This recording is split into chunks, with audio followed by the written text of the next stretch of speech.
So I decided I would go through the Wrong Turn franchise tonight. Now, I got to 3 and I quit. So I want to post reviews for the first 3. Don't hold me to the fact that you're ever going to see the other 3, because let's face it, there's only so many hours in a day and there's so much going on in the world right now. Do you really want to waste time watching Wrong Turn movies? Nonetheless, I did do the first 3.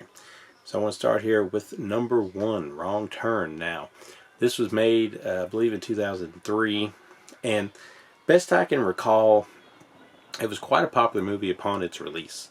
Like, everybody that I knew was like, oh, you gotta see Wrong Turn, you gotta see Wrong Turn. Of course, you have to realize there was so much crap coming out during that time period that anything that was even a little bit decent seemed to get quite a bit of recognition.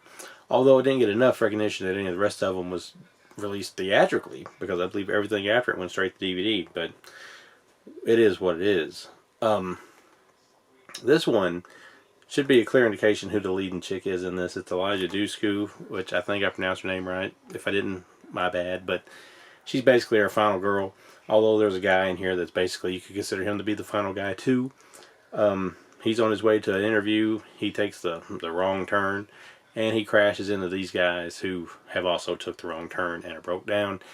And the acting here is pretty good. Like, I'll say that much. You can't say that about some of the later on movies in the series, but this one here, the acting's pretty solid. It's a pretty good list of hot women to look at.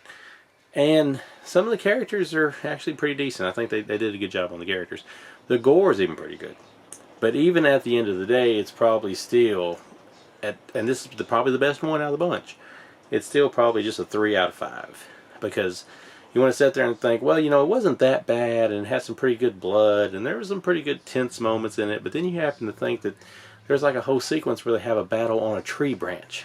I mean, they climb up in the big tower, and then when that catches on fire, they jump off the tree branches, which we'll let that go. We'll let the tree branches go.